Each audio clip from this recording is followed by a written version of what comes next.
Ladies and gentlemen, welcome aboard the Wright Flyer. I'm Randy Wright, and I'll be your captain on this solo flight special edition of our state-of-the-art radio program. Folks, this will be the final boarding call, so if you please, claim your seats, fasten your seatbelts, kick back, relax, and enjoy the show while I go ahead and delve into the pre-flight checklist, as there really is a lot of news and information to get to before I may fully indulge you with your in-flight entertainment. Well, folks, today marks a major chapter in the history of the island nation of Cuba, just 90 miles south of the state of Florida. The United States has a long interrelated history with Cuba, dating back to 1898, back when the USS Maine was sunk in Havana Harbor, rather, and that is what brought the Rough Riders to fight to liberate Cuba from the Empire of Spain. In fact, my own great-grandfather, Dr. James Asa Wright, was among the military forces of the United States who went to and fought for Cuban liberation. Now, one of the things that has been bastardized by revisionist historians is the fact that they try and say that the phrase Cuba Libre, meaning to liberate Cuba, dates back only to the rise of Fidel Castro in the late 1950s. However, nothing could be further from the truth.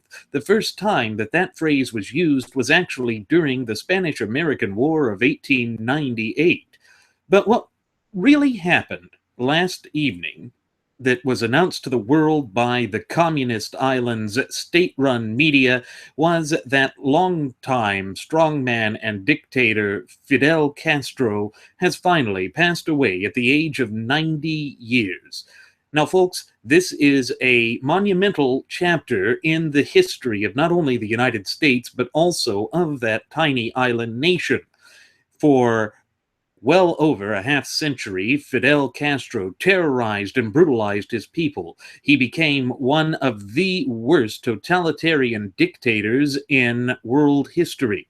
And of course, the island nation under communist rule became a thorn in the side of the United States, such as during the time of the Bay of Pigs and the Cuban Missile Crisis. In fact, during those dark days of the Cold War, the world plunged closer to the brink of nuclear warfare than at any other point in global history. So why is this important? Why should we, as the popular sovereigns of these United States of America, care about what happened just 90 miles south of Cuba? Of Florida, into the island nation of Cuba? Well, there's a reason. Like I said, there was that heated and contentious relationship between Cuba and the United States, and we had gone out of our way on a multitude of separate occasions to attempt to do what nature finally accomplished, which is to eradicate the totalitarian dictator. But who was Fidel Castro? And why was it that he was capable of becoming such a thorn in the side of the United States of America? Well, Fidel Alejandro Castro Ruz was born on August 13th, 1926, and as we all know, he passed away on November 25th of 2016. We know that he was a Cuban politician and a revolutionary who governed the quote-unquote Republic of Cuba as prime minister from 1959 until 1976, and then as the president from 1976 to 2008. Of course, Castro was a Marxist-Leninist and Cuban nationalist who had served as the first secretary of the Communist Party of Cuba from 1961 until 2011. His administration became a one-party socialist state. Industry and businesses were nationalized, and state socialist reforms were implemented throughout society. This led to widespread suffering in the tiny island nation, and also led the island nation to become a rogue and tyrannical player in the sphere of geopolitics. But of course, what it really means for all of us is that a dark chapter has finally come to an end.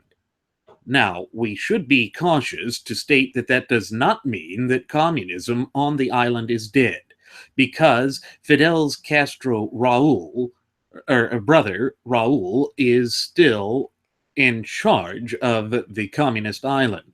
And of course, Cuba, as of recent history, has become kind of a focal point in that Barack Hussein Obama, the current sitting president of the United States of America, has uplifted or ended the long-standing trade embargo that existed between the United States and their Cuban neighbors. This caused a lot of concern and a lot of consternation because there were a great many Americans who lost interests in Cuba when everything was nationalized under the frothing at the mouth Cuban dictator. We did not regain those things, and in fact, we regained nothing under the deal that Barack Hussein Obama had carved out with Cuba. Folks, this was just yet another example of the way that Barack Hussein Obama has been acting in a way that is diametrically opposed to the best interests of the United States of America and her people. But the Cuban people can breathe a sigh of relief that this dark chapter with respect to Fidel Castro is finally over. But I think it's important that we delve a little deeper into the history of the rise of this tyrannical aspect that just came to grip the reins of political power 90 miles south of the state of Florida. We know that Fidel was born in Brillon as the son of a wealthy farmer. Castro adopted leftist imperialist, or anti-imperialist rather, politics while studying law at the University of Havana. He had participated in rebellions against right-wing governments in the Dominican Republic and Colombia, and he had also planned the overthrow of Cuban President Fulgencio Batista. Now, it's important to recall that Batista had been a dictator in his own right. And, of course, during the 1950s, the United States of America was still operating under the fear of the domino theory. This is where, in the aftermath of those dark and twisted days known as World War II, the United States was attempting to clamp down on the uncontrolled spread of radical communism and Marxism. That was an important position for the United States to take because communism was seen as a radically popular type of political philosophy and ideology, irrespective of the fact that it was a detrimental system, one that went against the natural law tenets that form the bedrock foundation of both our shared United States Constitution and our constitutionally endowed Federalist Representative Republican form of government. We see that, of course, with the attempts of Fidel Castro, that he first launched a failed attack on the Moncada barracks back in 1953.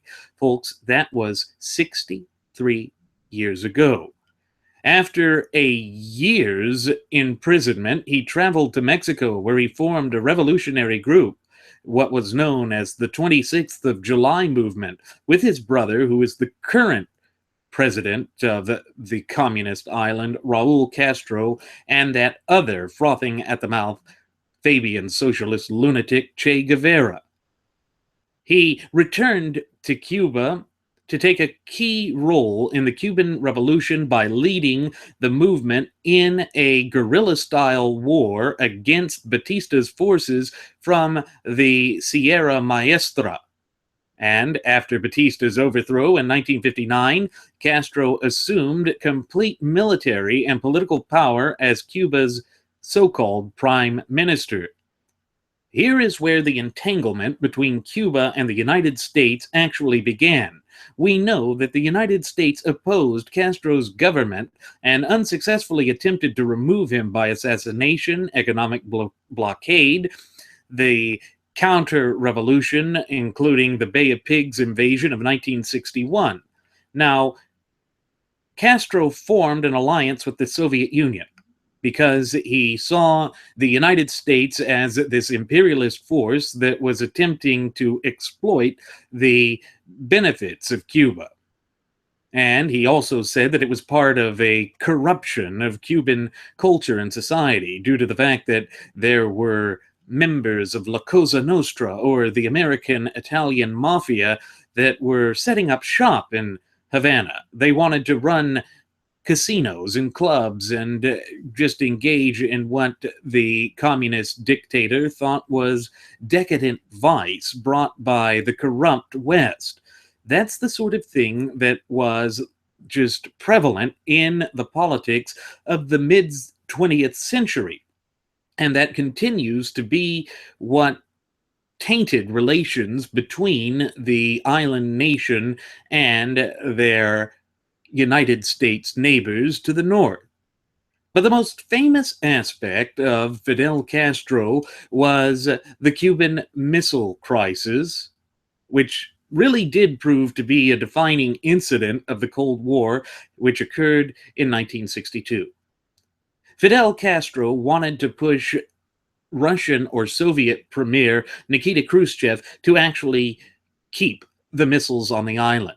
It was an American U-2 spy plane that discovered the Russian missile silos located on the island, located just south by 90 miles of the state of Florida. This posed a significant threat to the domestic tranquility and national security of the United States. It meant that the communist nation could saber rattle with actual force behind it and threaten to push the world into a nuclear holocaust. Therefore, we had to take a strong stance against the rogue, tyrannical, and ultimately illegitimate dictator of the island of Cuba. This led to the economic sanctions that were placed on the island by the United States that further deteriorated the worsening conditions with respect to Cuba's economy. The main reason that Cuba's economy was beginning to falter and collapse was because Fidel Castro had fully embraced the centralized command or control style of economy that all communists embraced. This led to the nationalization of all of their economics via central economic planning and expanding healthcare and education via state control. And of course, it also led to the suppression of internal dissent. Castro then also sought to make the domino theory that had led the United States to oppose him in the first place an even greater, more stark threat to the geopolitical interests of our cherished representative republic. He sought to spread communist revolution on a global scale, and of course that too caused relations between the neighboring nations to deteriorate to a point that they were long-term enemies. We know that he called these efforts abroad supposed anti-imperialist revolutionary movements. He backed the establishment of Marxist governments in Chile, Nicaragua, and Grenada, and he sent troops to the aid of his allies in the Yom Kippur War, the Ogaden War, and the Angolan Civil War. These tactics, coupled with Castro's leadership of the non-allied movement from 79 to 1983, as well as Cuba's medical internationalism, had increased Cuba's profile on the world stage. but it had also made Cuba a bitter enemy of the United States of America. This led to the Castro brothers continually vilifying and demonizing the United States, claiming that it was merely an imperialist power, when in fact nothing could be further from the truth. They were the ones that were engaging in communist style imperialism. Folks, this again goes to the dark and twisted game of semantics that the frothing at the mouth Fabian socialist leftists always engage in. What we have been warning about here at Radio Aviation Excellence, the Wright Flyer, since our premiere episode aired back on September 11th of 2015. It shows that they will try and project their own failings and shortcomings onto their enemy in order to try and bamboozle their people into believing that the land of the free and the home of the brave is actually a force of intolerance, decadence, corruption, and evil in the world, when in fact nothing could be further from the truth. The other thing that Fidel Castro embraced was environmentalism, anti-globalization, and the pink tide, which was basically Hugo Chavez's Venezuela. He also sought relationships with the Bolivarian Alliance for the Americas, which was yet another communistical scheme to be unleashed in Latin America. Of course, the design of such a system was to proliferate communism in the back door of the United States of America. Fidel Castro was an ardent believer that these efforts would lead to the destabilization and the ultimate collapse of the United States. And following the Marxist dialectic or Communist Manifesto, he thought that this would lead to violent revolution within the boundaries of the United States of America. Of course, what he was seeking there was to spread communism. He was a classical Marxist in that sense. But like all classical Marxists, he was attempting to promote a system that believed in the Marxist fallacy of linearly progressive history, which of course ignores human nature. That's one of the dangers of these sorts of frothing at the mouth Fabian socialist leftist systems. They are diametrically opposed to the human condition because they are also opposed to those natural law tenets which by their nature are immutable. In other words, they do not believe in the right to life, liberty, and the pursuit of happiness. We certainly know that Castro didn't believe in the right to life, and that his chief right-hand man, for lack of a better term, in the pediatrician turned revolutionary communist bloodthirsty guerrilla Che Guevara, because they went forth and summarily executed and tortured anyone they considered to be dissidents to the revolutionary struggle in the island nation of Cuba. These are the things that cannot be ignored, and this is the legacy of tyranny, despotism, but above all, oppression that has continued to grip the hearts, souls, and minds of the Cuban people for well over a half century. Of course, this also led to many refugees attempting to flee the communist island because they knew that their prospects there were deeply diminished if they hadn't already had a target painted on their back. Following the model that had developed in East Germany after the end of World War II, Castro wanted to create a fortress in the island, thereby preventing citizens from fleeing, because he wanted them to all be part of this dictatorship of the proletariat. Now, I know that we have oft-times reiterated on previous episodes of Radio Aviation Excellence, the Wright Flyer, just how dangerous this notion of the so-called dictatorship of the proletariat actually is. The reason it's dangerous is that it ties into this notion that no one has the right to think or to act for themselves. And of course, that too is diametrically opposed to the fundamental pillars that help create these United States of America. One of the things that we have also reiterated on previous episodes of our state-of-the-art radio program is that in the United States, those fundamental pillars are the notions of self-accountability and self-responsibility working in tandem to give us self-determination. Of course, dictators like Fidel Castro and his brother Raul Castro do not believe in self-determination. They believe in a centralized command and control system in which the will of the individual is stamped out in order to promote this false tyranny of unity. You see, a tyranny of false unity is dangerous. It's the sort of dangers that we face right now in the United States.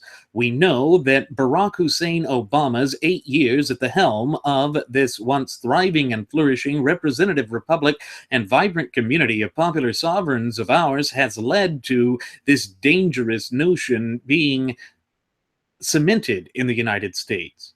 And we know that the key to unlocking the chains and shackles that impede and infringe upon the fundamental and inalienable God-given rights of the true ultimate wielders of popular sovereignty, we the people, has been with us since the beginning.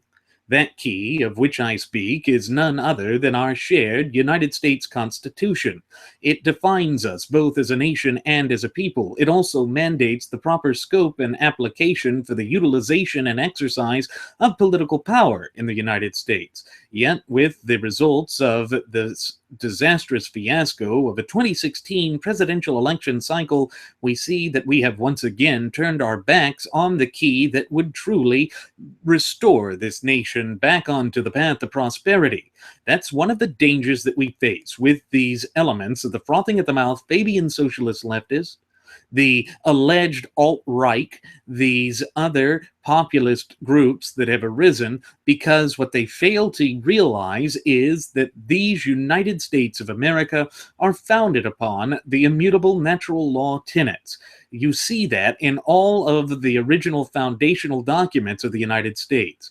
It also clearly demonstrates the infinite wisdom and foresight of our founding fathers to realize that those tenets could survive anything so long as the true ultimate wielders of popular sovereignty, we the people, proactively maintained and safeguarded our fundamental and inalienable rights, which happen to be endowed to us by our Creator, the God of nature himself.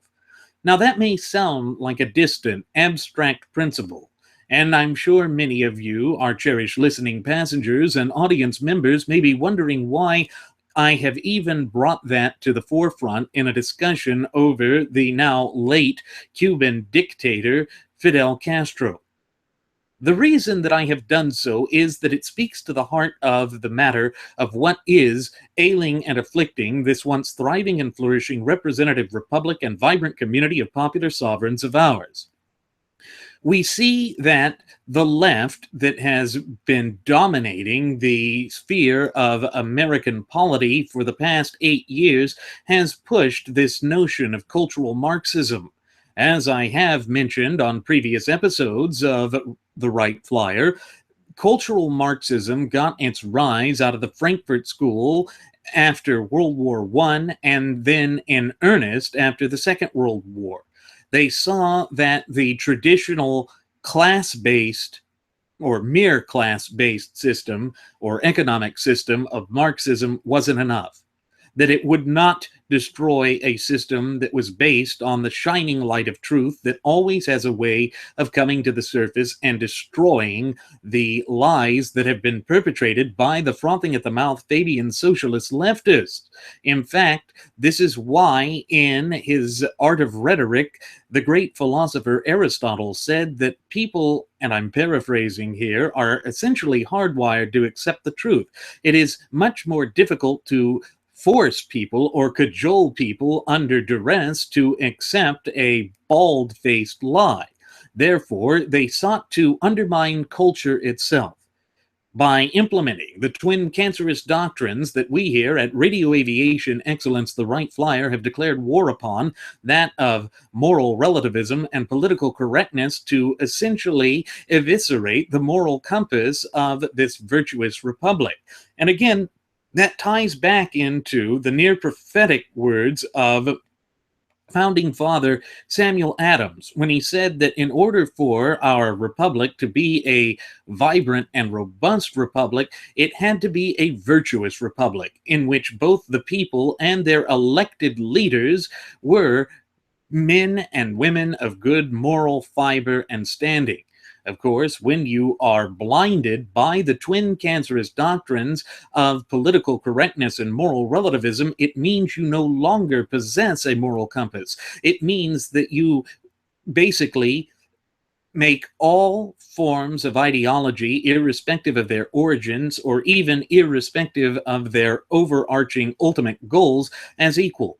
In other words, communism, the very sort of system that was being fronted by the now late Cuban strongman and dictator, would have been viewed on equal footing with our cherished, representative, federalist, constitutionally endowed republic. You see, there's the danger. There's the danger that a system of polity faces in any era. It's why Ronald Reagan had once said that liberty or freedom is always just one generation away from going extinct. It's because he had witnessed the rise of people like Fidel Castro and his brother Raul Castro. He realized the dark, twisted, vengeful, and vile nature of communism.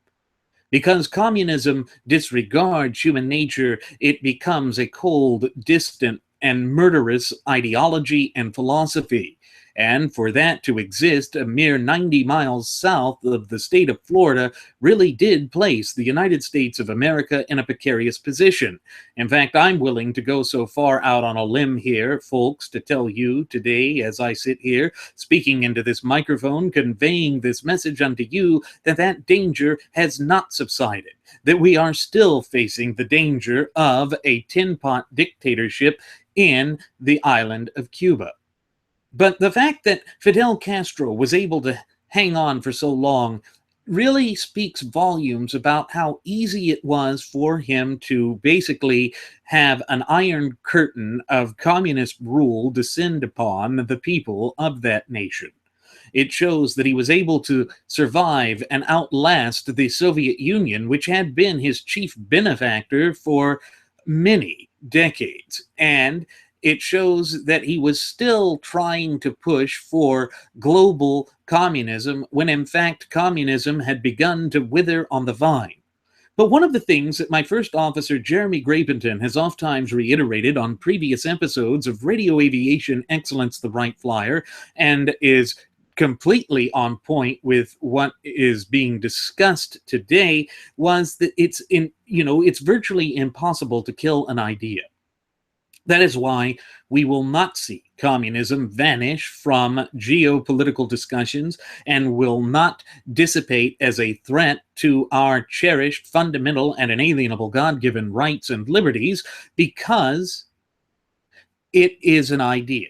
It is an idea that refuses to die because it does manipulate greed to then try and knock it out. Recall that one of the adages from communist China, or the alleged People's Republic of China, is the nail that sticks out must get hammered down. Folks, what that speaks to is the direct opposition that these frothing at the mouth Fabian socialist leftist ideologies, which have as their overarching end goal an establishment of global communism, do not wish for people to use self-accountability and self-responsibility working in tandem to give us self-determination. This is why they are so rabid in their attacks against the United States of America, and why they turn to intellectually disingenuous arguments that are sheerly emotional based, or based on raw emotionalism. Why? Because again, it is theft by any other name and cannot freely compete in the free marketplace of ideas. With this reality in mind, it is apparent as to why we should be cognizant, wary, and prepared to stand against such disastrous systems. These systems are diametrically opposed to the American people and to our best interests, both at home and abroad.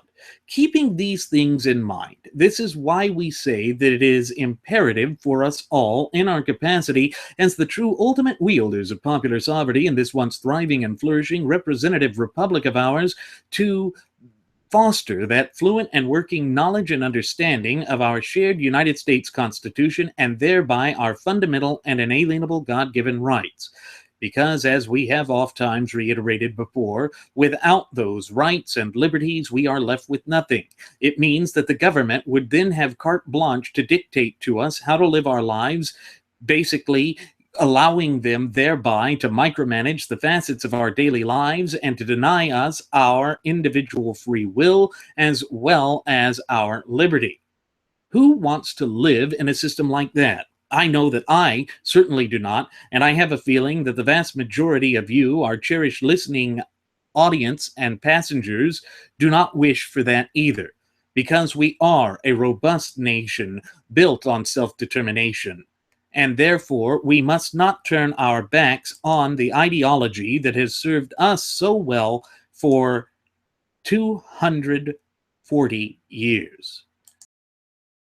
Folks, one of the things that we need to keep in mind was just how contentious Fidel Castro was towards the United States. He spoke against us with such venom. He even went in front of the cameras of the graduates of Pavlov's School of Journalism for the salivating mainstream media at any available opportunity to berate the United States. And of course, his favorite line was to call us an imperialist, as I had mentioned in the previous segment.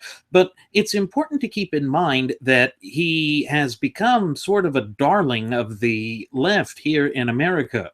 Recall that the infamous documentary maker Michael Moore, whose first claim to fame was that just loathsome anti-gun film Bowling for Columbine, made in the aftermath of the Columbine high school shooting back in the late 90s, decided that he would make a documentary with respect to the Cuban medical system, demanding that we here in the United States of America adopt a fully socialized healthcare system. Of course, this has been debunked over and over again to the point of it being ad nauseum, but it goes to show that the left is willing to go out and say everything in order to make the communist dictator look good. In fact, some of the coverage on MSNBC that occurred shortly after the death of the one-time Cuban strongman and dictator's death was that while he was repressive against political dissidents and encroached upon the fundamental and inalienable rights of speech and freedom of association, they said he did give them education and health care, and that was some sort of a monumental step in the history of the island nation of Cuba. Of course, this is intellectually disingenuous drivel and filth designed to once again attack the United States, following the same pattern as those two academician eggheads in the 1950s and 60s, Cloward and Piven. Recall that Cloward and Piven wanted to force a permanent entitlement welfare state in the United States, once again breaking down those two fundamental pillars of self-determination being built by self-responsibility and self-accountability working in tandem. But there is this long history of Castro speaking out against the United States of America, and I think it's important that we play a clip of him coming to speak at the United Nations to berate the United States. This is a long, drawn-out anti-American history. It's something that cannot be ignored, something that is part of what his entire goal and impetus was, that of spreading worldwide communism, global communism. Have been provided by his friend Khrushchev because planes of his own country's airline have been impounded for debts since they landed in this country. And the scene at the airport offered the confusion that has come to be associated with the comings and goings of the Cuban leader. And here's how it looked and sounded. Why are you flying in a Russian airplane, Fidel? Simply because Soviets are our friends. And here, you took our airplanes. Here in the United States, the authority, drop our airplanes. And the Soviet claim their airplane. That is the reason. The American people, I think, is good people. But the American authorities. Yes, they are. They have not to charge with the guilty of all the lies that publicity tell to them. The people of the United States is good people. Harlem people is wonderful people. So we see that he was trying again to essentially differentiate or distinguish between the American people and their leadership. But recall that that goes against the natural law tenets that underpin our shared United States Constitution and indeed our constitutionally endowed Federalist Representative Republic. Think back to the opening lines to the preamble to our shared United States Constitution. It starts with the line, "We the people." In other words, this government belongs to us. This government serves us. And therefore, when you stand in stark opposition to the clear and concise language that is contained within the four corners of that, dare I say, miraculous document, you are actually assuming a position that is opposed to the American people. Of course, the dictators of the world don't ever want to admit that because they seek to bamboozle the American people by using these intellectually disingenuous positions to try and leverage against the American people. Again, Castro operated under what can only be referred to as a cult of personality. That is why we here at Radio Aviation Excellence, the Wright Flyer, have so oftentimes reiterated on previous episodes that it's dangerous to seek some sort of messianic figure to save the nation or to place the nation back onto the path to prosperity. The reason for this is when you go back to the very inherent design of our constitutionally endowed Federalist Representative Republic, you see that it is only we the people that can save this country. It's because we are endowed by our Creator with the duty, obligation, but above all, responsibility of placing this nation back onto the path to prosperity. We are the watchmen and women of liberty. We are the ones that are expected to proactively maintain and safeguard our fundamental and inalienable rights endowed to us by the God of nature himself. And of course, this is exactly what the frothing at the mouth Fabian socialist leftists who go forth and idolize the dictators like Fidel Castro, such as self-avowed, alleged Democratic Socialist Vermont Senator Nerdface Boing Santos, the flying saucer, would go forth and sing the praises of a man like this, a brutal, totalitarian dictator. Again, it's because they seek to drastically, fundamentally, and dare I say irreparably transform the United States of America away from being a constitutionally endowed Federalist Representative Republic to some frothing at the mouth Fabian socialist leftist dystopia that is more akin to one of the magnus opuses of George Orwell than it is to a proper political system. But again, I want to go back to the Cuban strongman and dictator himself. After all, we are discussing his passing today, and again, it's just fascinating to hear the way that he attempts to genuflect in order to defend his staunch position of trying to escape responsibility for the debts of the nation that he took over, and to once again place the blame, projecting the blame onto people that he sees as ideologically opposed to him. United States people is very good people. How do you like the American press? But American press. yes, you the reporters are wonderful. You the writers are wonderful, but you are not the owners. The newspaper belongs to the monopoly here. Sir, as you know, two Cuban airplanes were catch. Our airplane delegation were occupied too, and right now we don't know if we can take the airplane to Cuba. We don't know at this time. We were not sure. And so Khrushchev offered his airplane.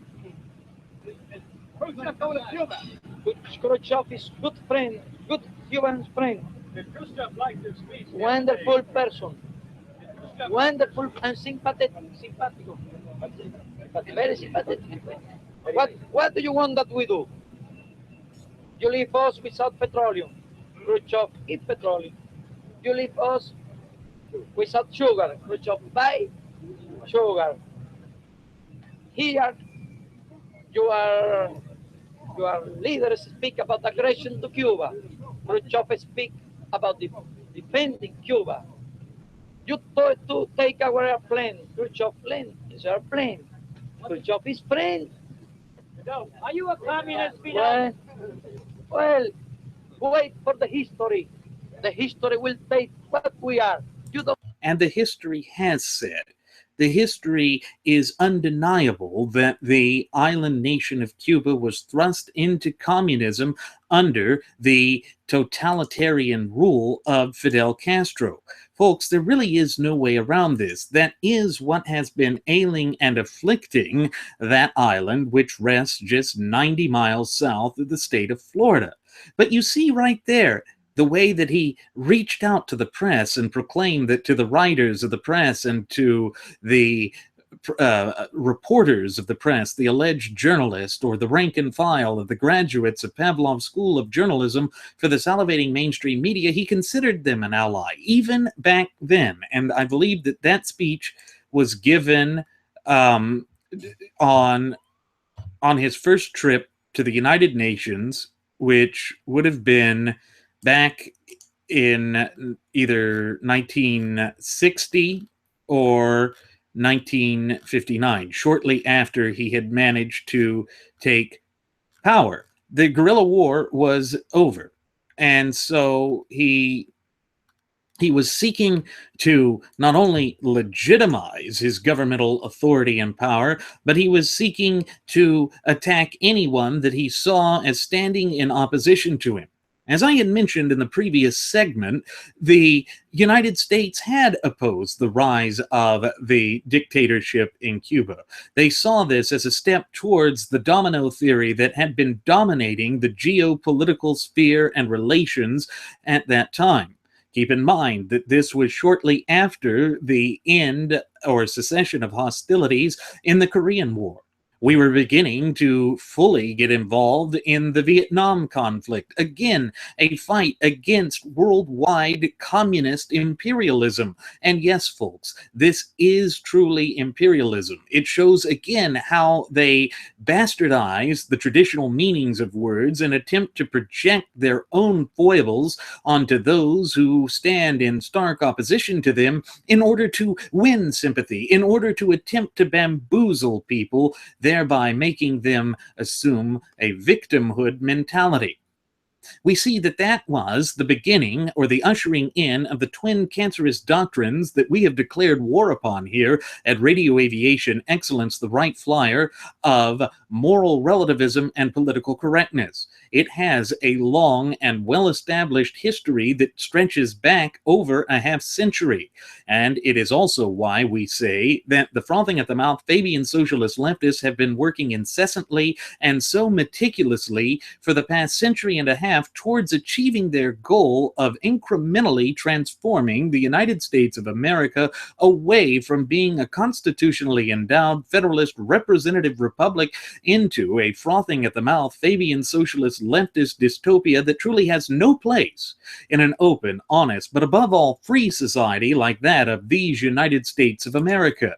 So why was it that Castro was led to communism? What was it in his upbringing that brought him to this sort of mentality?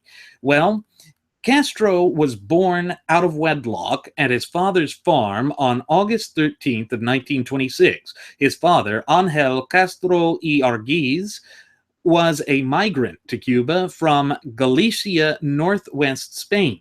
So already we see that Castro was a bit of the upper crust. This is a bit like the communist premier of Vladimir Ilyich Lenin. Like Lenin, Castro was also a well-educated attorney who had turned to radicalism in his youth. And by 1945, he began studying law at the University of Havana. He admitted at the time that he was politically illiterate, but he became embroiled in student activism and the violent gangsterissimo culture that existed within the university. Again, folks, this shows that things have not changed that much in the past half century, that our institutions of education, whether they be in the United States or in Cuba or worldwide, are breeding grounds for this disastrous and this violent type of revolutionary thinking. Of course, it's not revolutionary thinking of the type or even of the caliber that our founding fathers, back with the long drawn-out bloody affair known as the American War of Independence, because it's not based on the natural law tenets.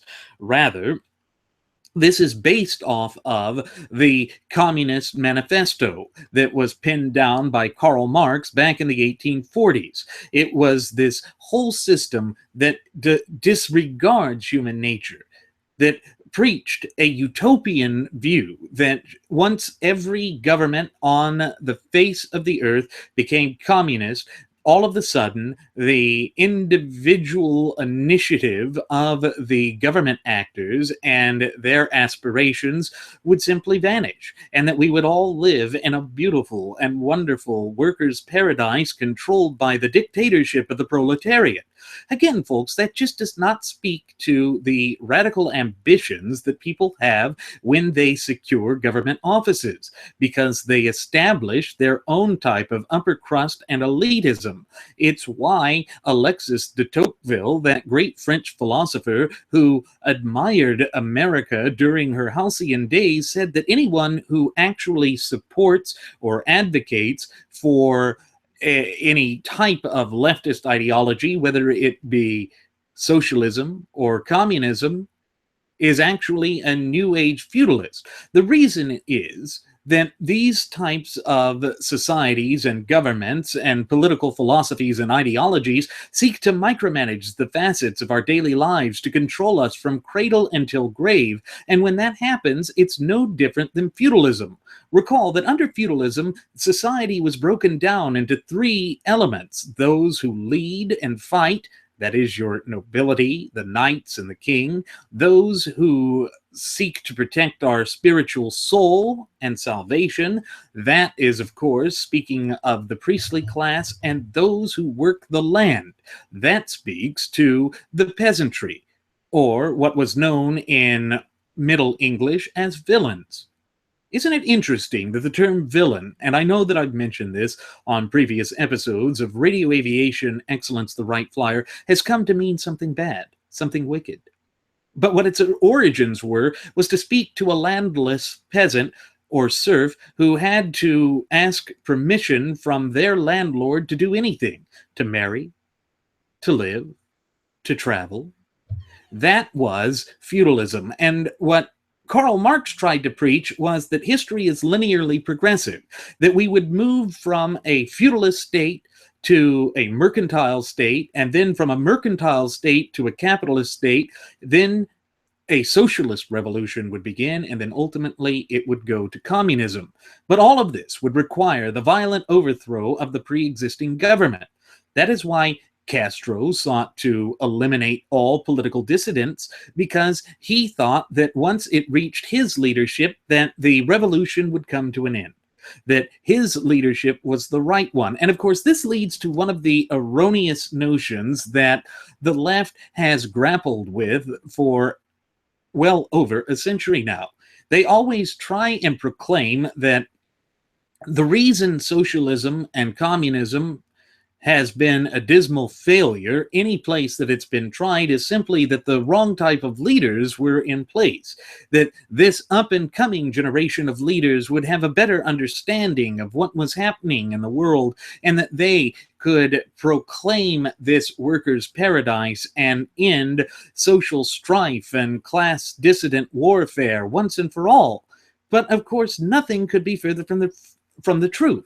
This is intellectually disingenuous garbage, and it's raw emotionalism. And again, this speaks as to why my first officer, Jeremy Grapenton, and I have so oft times reiterated on previous episodes of Radio Aviation Excellence, the Wright Flyer, that we should not allow ourselves to be whipped up into a state of hysteria and into raw emotionalism, because that means that ultimately we become highly susceptible to the dark and twisted machinations and ideologies of those hucksters, those carnival barkers, those con artists, those snake oil salesmen who will go out and preach a populist message when in fact they are only looking out for their own self-aggrandizement.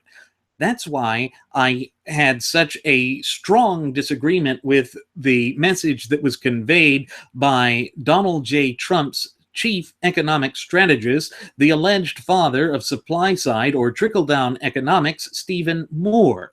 Moore said that because the people voted for populism, that we should reject our traditional conservative notions, our constitutional compositionism, in other words, in order to embrace populism, such as this disastrous plan of over 10 years of spending $1 trillion on the infrastructure of these United States of America. Again, this is the sort of danger that we face as I sit here speaking into this microphone, conveying this message unto you. Again, it's not based on the natural law tenets, which, as we have explained, are by their very nature timeless, meaning they're just as applicable today as they were some 235 years ago at the inception of this nation, as God willing they will be some 235 years from today. Instead, it's based on a passing political fad, one that is not deeply rooted in our traditions and our time-honored institutions. And so, again, the battle for the hearts, souls, and minds of the true ultimate wielders of this once thriving and flourishing, or the true ultimate wielders of popular sovereignty of this once thriving and flourishing representative republic of ours continues. We must be cognizant of these dangers and to realize that populism is nothing short of a thin veneer for the continuation of these disastrous, frothing at the mouth, Fabian socialist leftist positions that are, of course, diametrically opposed to all that we hold near and dear in this beloved republic of ours. So why would I tie this in to Fidel Castro? Well, when you look back at that film clip that I showed there of Castro coming to deliver a speech at the United Nations, he was instantly there saying that he was working for the people. Again, this explains why he was attempting to differentiate the American people, the true ultimate wielders of popular sovereigns, from their elected representatives and from the executive branch, as well as all of the federal branches of government. Again, it was an attempt to play and harp on this populist message. It was an attempt to make an emotional pitch to the American people, to try and once again conjure up this image that he was just poor little Fidel who was being attacked by the big bad United States. Of course, this was all intellectually disingenuous filth, but that's exactly what these frothing at the mouth, Fabian socialist leftist types engage in. It's because they know deep down that the only way that they can ever secure the reins of political power in any substantive or meaningful sense is to manipulate people.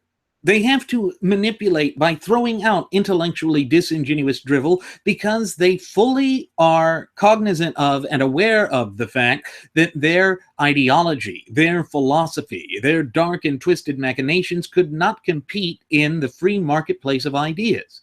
It's because Castro was a thief, a deadbeat, a man who refused to pay his debts because he thought that those who claimed the debts were mere imperialists. So the fight that was going on at that time was the fact that he still owed the United States of America substantial amounts of money for debts that he had racked up. He had also nationalized American companies and interest in the region, and this was a way of seeking collateral to ensure repayment of the value of the property that was taken wrongfully, illegitimately from their rightful owners.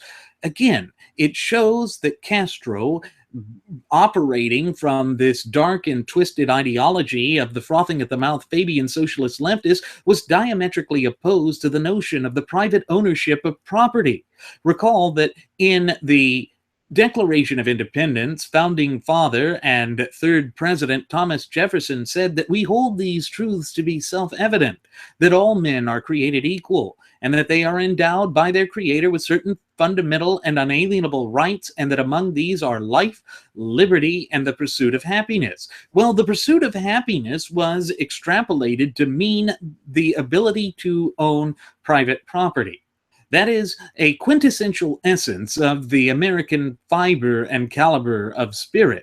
It goes to our national heritage, character, spirit, but above all, identity. And of course, in recent times, that's what the frothing at the mouth Fabian socialist leftists, along with their allies in the rank and file of the graduates of Pavlov's School of Journalism for the salivating mainstream media and the historical revisionists that infest our institutions of education from coast to coast and border to border, don't want you to think about.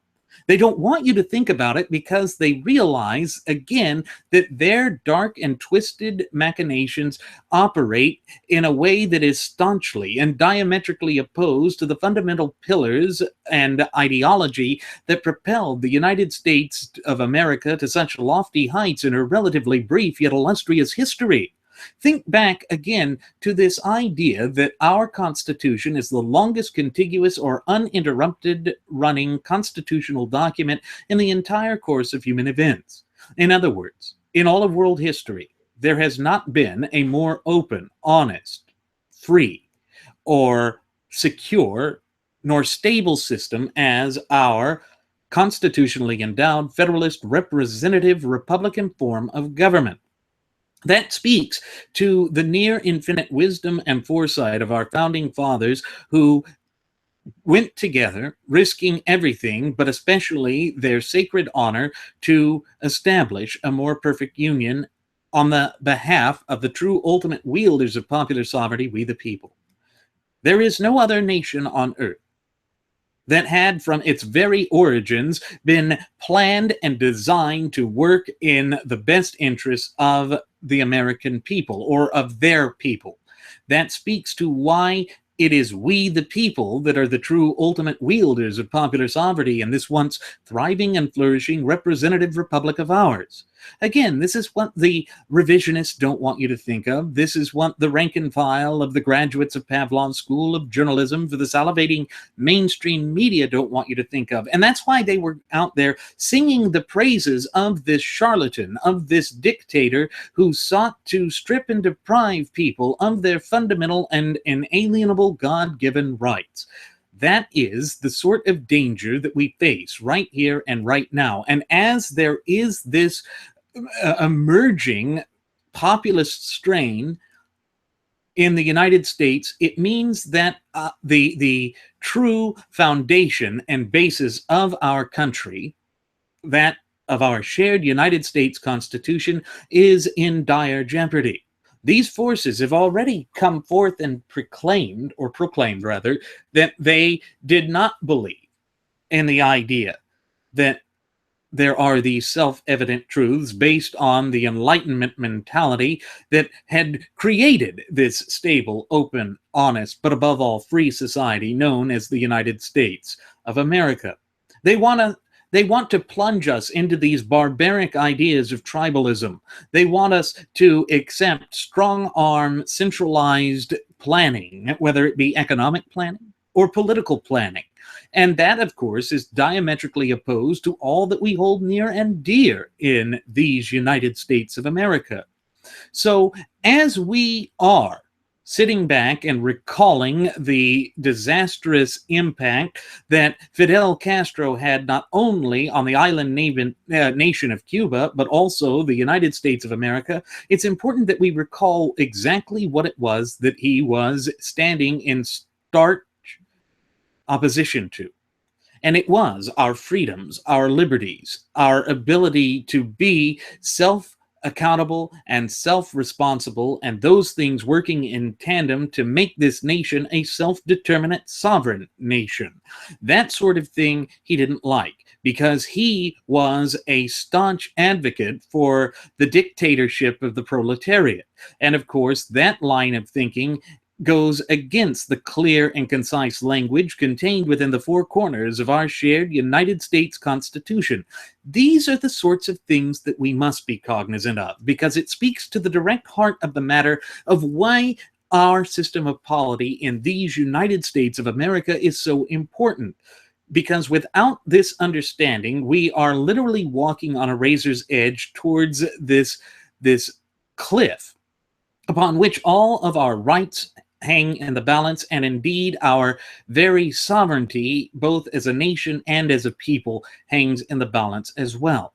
And again, it speaks directly to the heart of the matter as to why it is so pivotal that each of us, in our capacity as true ultimate wielders of popular sovereignty, on the basis of either being natural-born citizens or naturalized citizens, are expected to proactively maintain and safeguard our fundamental and inalienable God-given rights.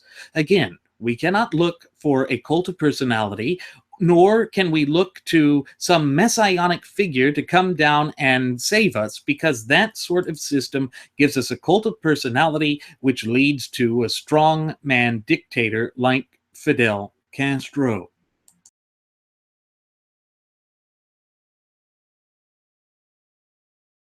As a historian, one of the things that I find just absolutely fascinating about the death of the Cuban dictator who had been a thorn in the side of the United States for such a long time is that it comes at a time of great political upheaval in the United States.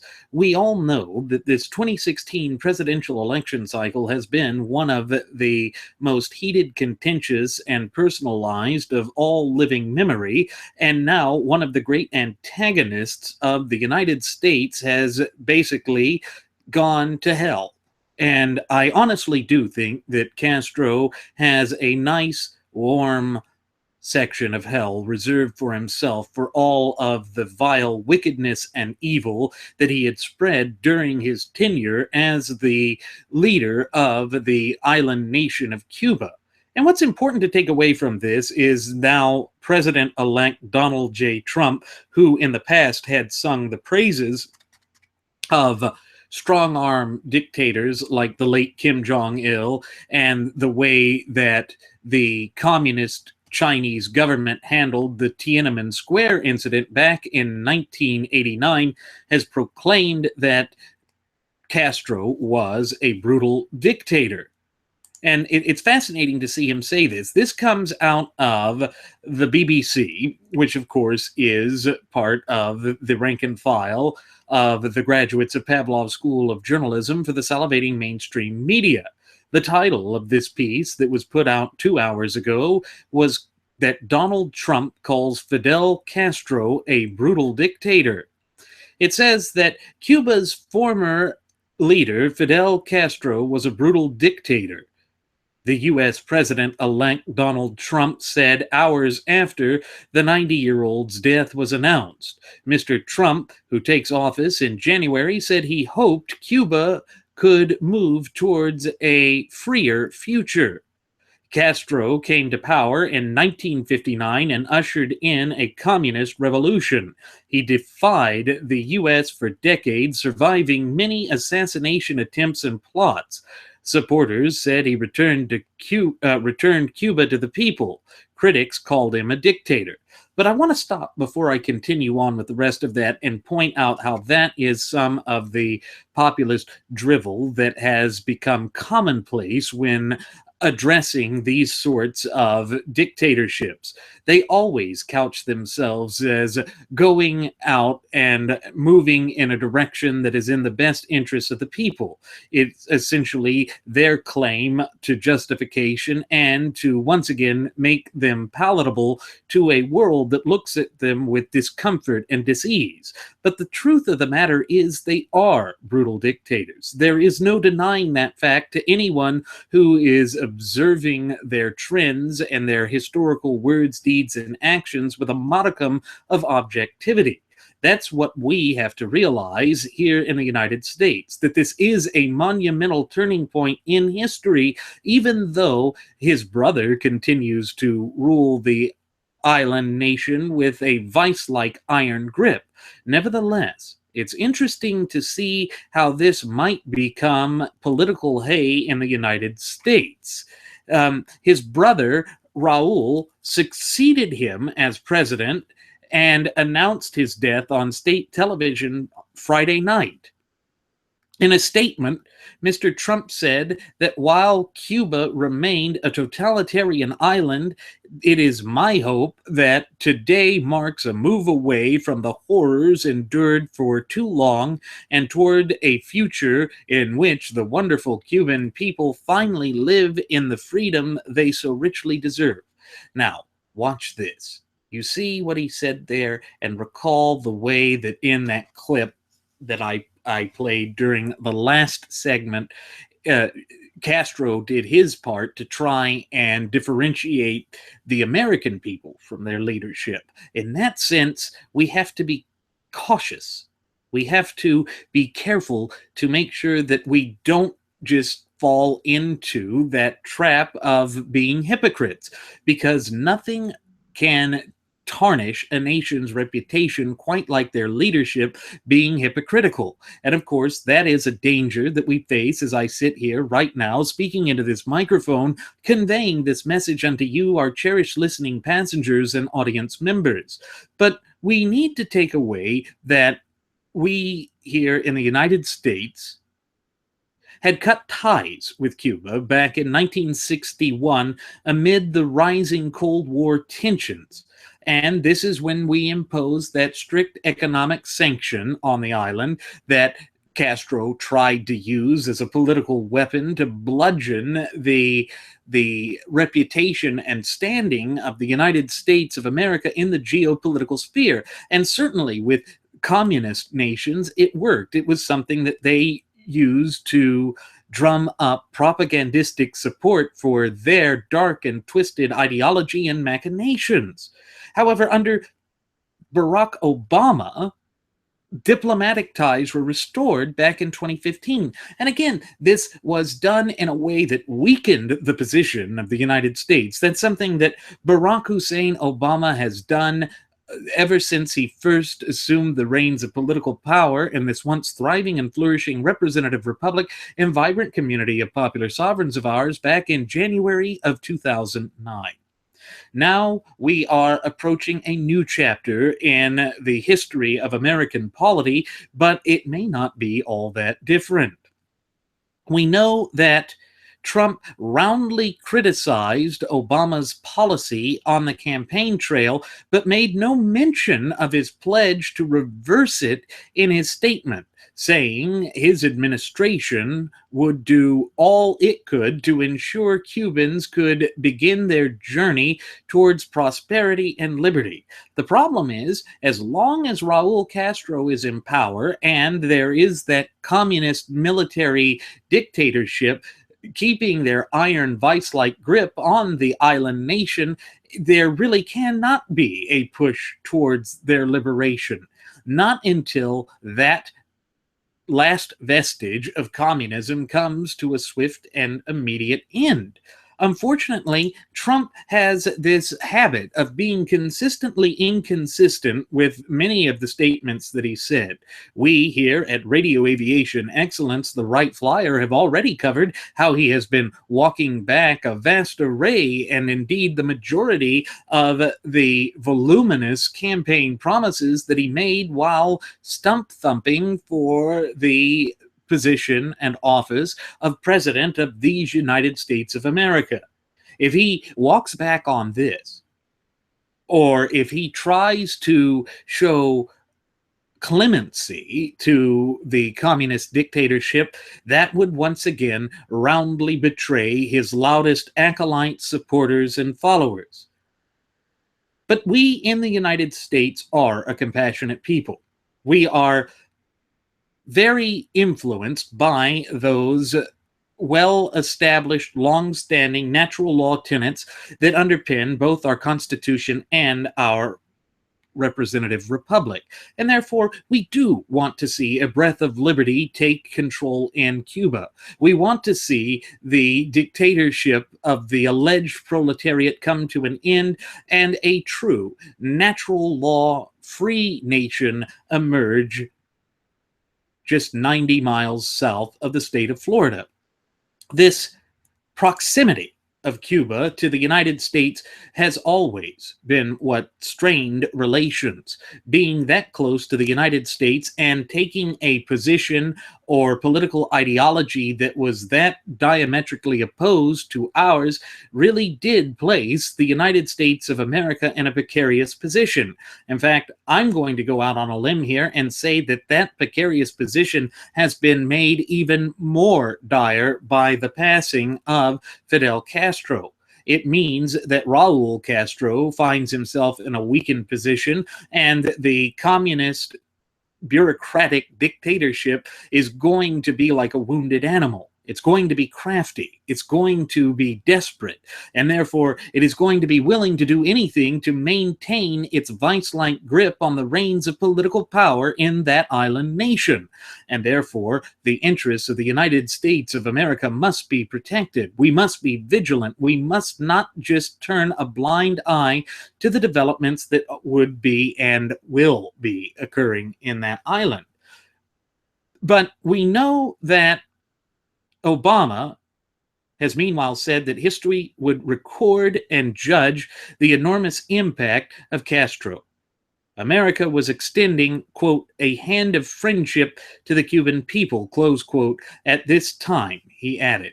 Now, again, that speaks to that sort of bifurcation that happened with the speech in that video clip I showed in the previous segment that Castro was giving in the United States as he prepared to speak before the United Nations.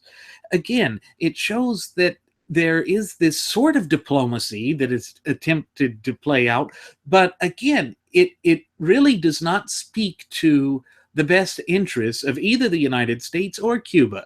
It shows that it's politics as usual and that they are engaging in this intellectually disingenuous position. Now, it is fair to say that the Cuban people did not want to continue with this communist system. They dare not speak out against it for fear of their own safety. But again, if we are truly going to see the island nation of Cuba embrace liberty and accept self-responsibility and self-accountability working in tandem to provide them with self-determination, we must ensure that all vestiges of the disastrous totalitarian communistical regime are eliminated before we start giving them a carrot.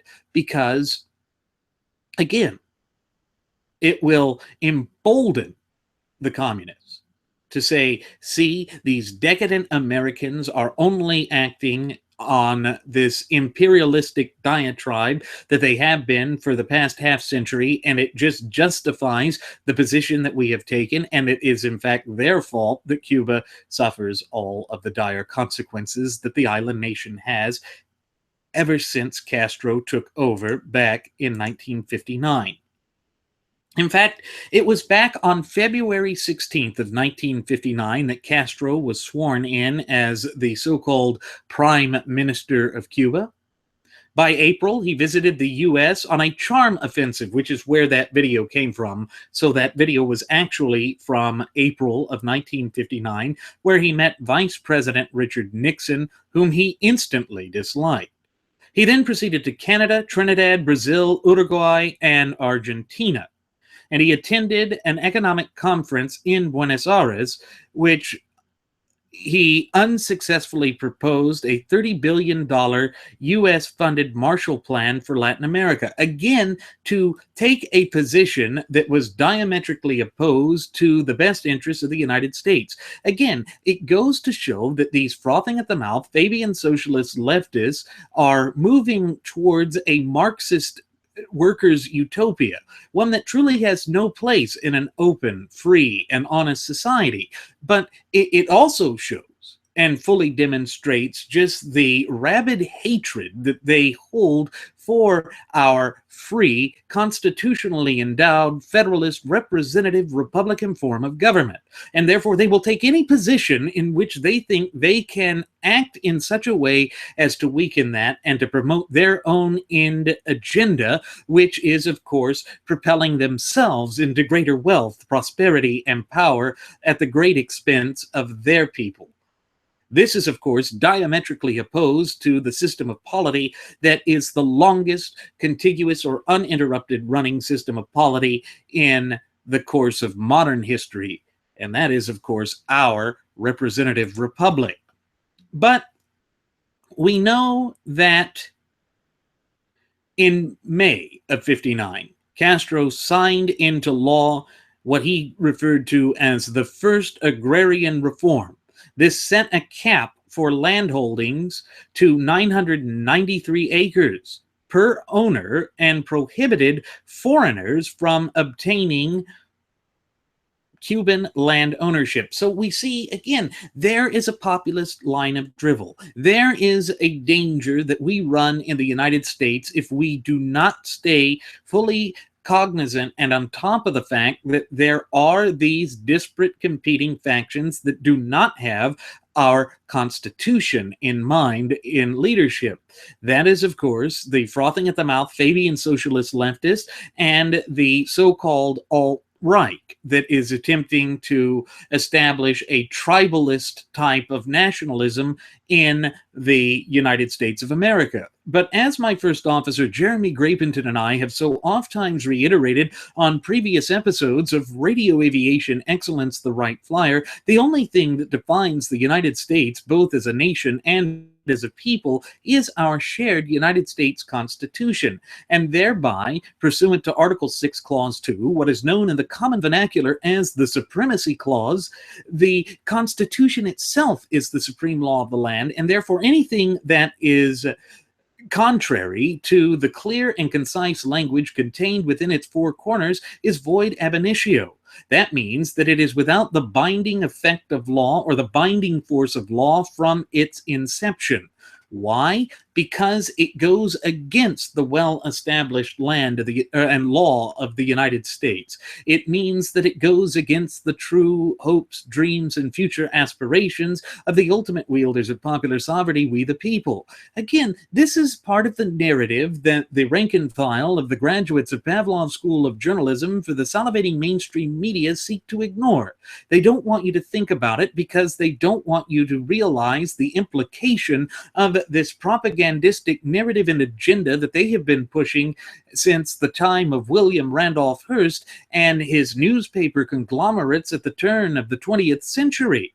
And isn't it funny that we mention Cuba?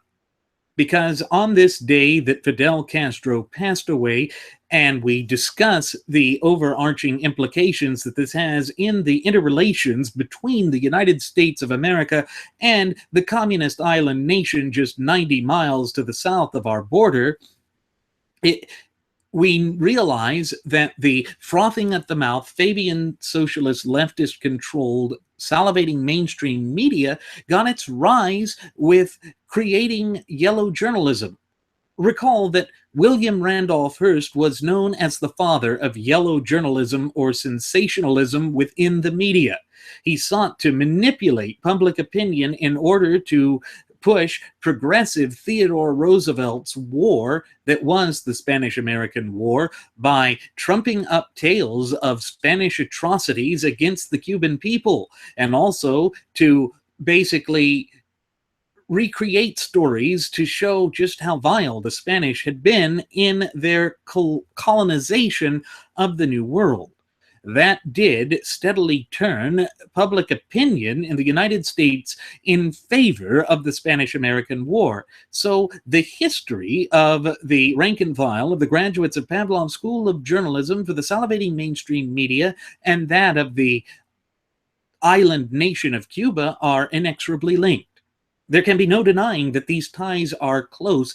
And again, when you connect the dots of history, it shows you what these vile forces are capable of accomplishing. Again, this is why we say it is so important to look at history. That, in fact, history is one of the greatest teachers that we have. And we in the United States of America must be cautious to realize that there are these disparate competing factions that do not have the best interests of the true ultimate wielders of popular sovereignty at heart, we the people. And so they will move to advance their propagandistic narrative and agenda come hell or high water, irrespective of the detrimental or deleterious impact that it has on the United States of America, as well as our status as popular sovereigns. Again, it is why we must be vigilant and why we must foster that fluent and working knowledge and understanding of not only our shared United States Constitution, but also our fundamental and inalienable God-given rights. But we know that Castro also played an intellectually disingenuous game where he tried to say that he was not a socialist and that he was not a communists, but we know that Castro had appointed Marxists to senior government and military positions. Most notably, Che Guevara became governor of the central bank and then minister of industries.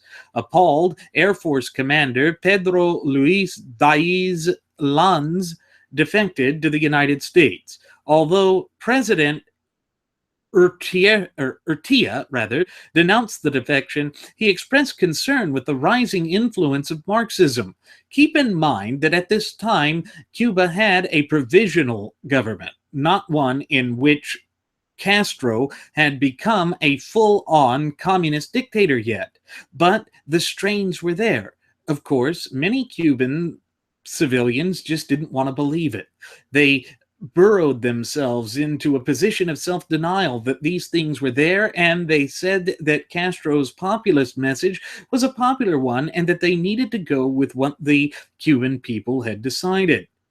Now, folks, that is eerily similar to the type of language and the mantras that have been spread and chanted by the loudest acolytes and supporters of President-elect Donald Trump. Recall that Trump has propelled Stephen K. Bannon to a chief strategist role and chief counselor to the president-elect himself.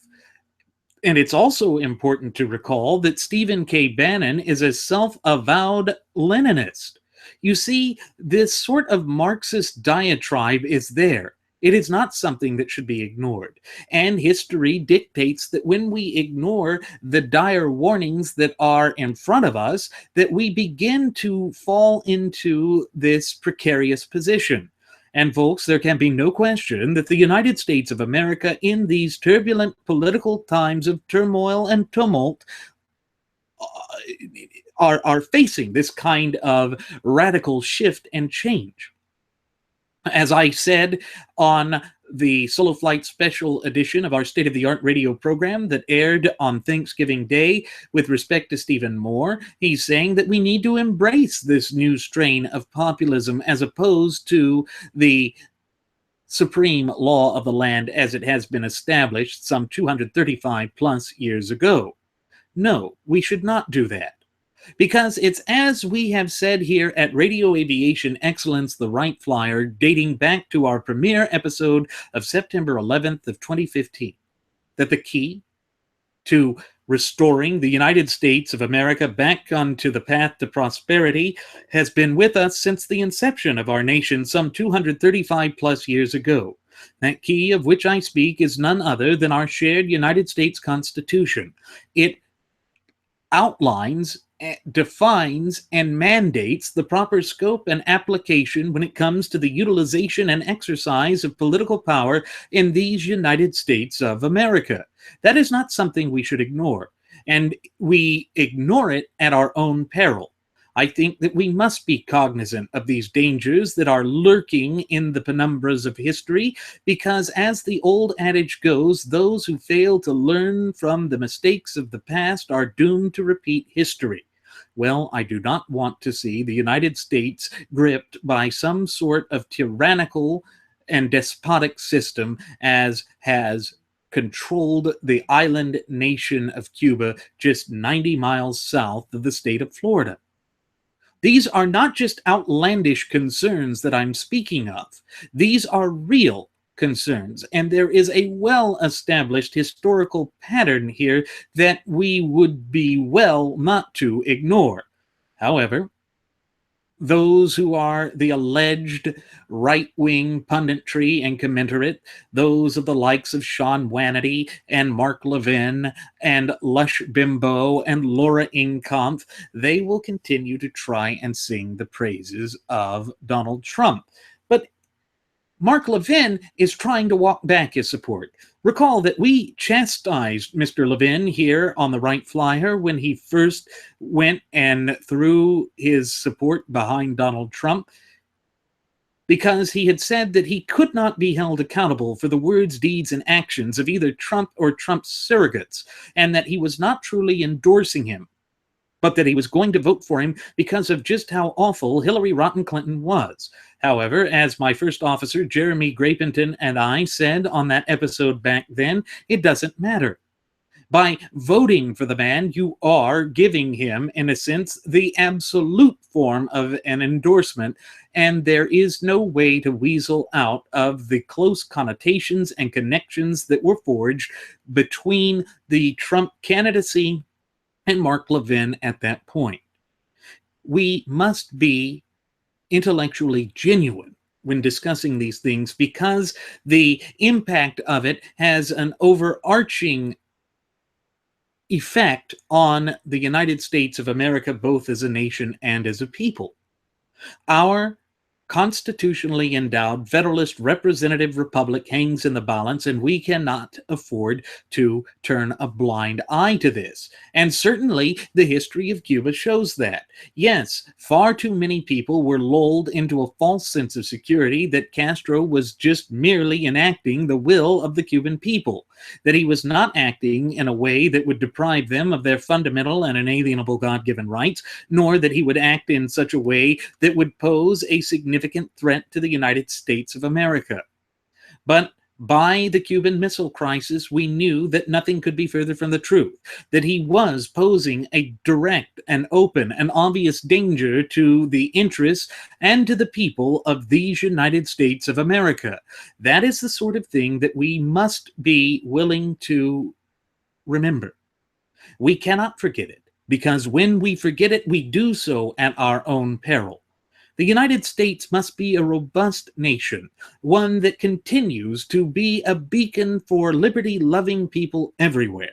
And unless and until we are willing to address the sort of disparate factions that are nefariously working towards diametrically transforming these United States of America away from being a constitutionally endowed Federalist representative republic to some frothing at the mouth Fabian socialist Orwellian dystopia, we will continue to see these problems not only continue unabated, but to accelerate exponentially.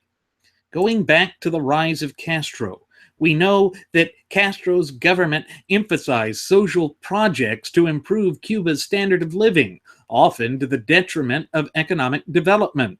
Major emphasis had been placed on education, and during the first 30 months of Castro's government, more classrooms were opened than in the previous 30 years.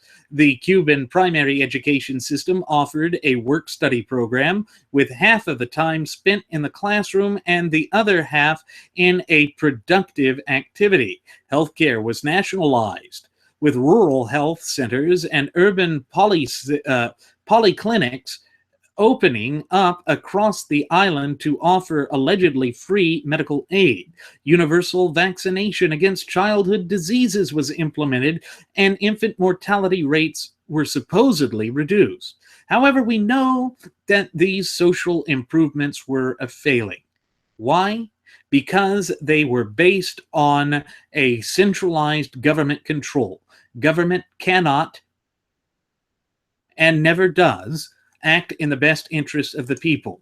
This was just a way of trying to paint a picture of looking good and decent to the Cuban people and to put a rosy sheen on the rise of the communist regime in the island nation of Cuba.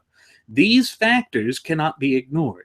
And again, it shows the intellectual disingenuousness of historical revisionists who buy into that line and mantra in order to attempt to paint Castro as good. Castro was a brutal dictator. Castro did assume the reins of political power by adopting a populist mantra. And of course, that is similar to the dangers that we face right here, right now, in these United States of America. The other aspect I want to speak about here shortly was that the third part of this social program was the improvement of infrastructure.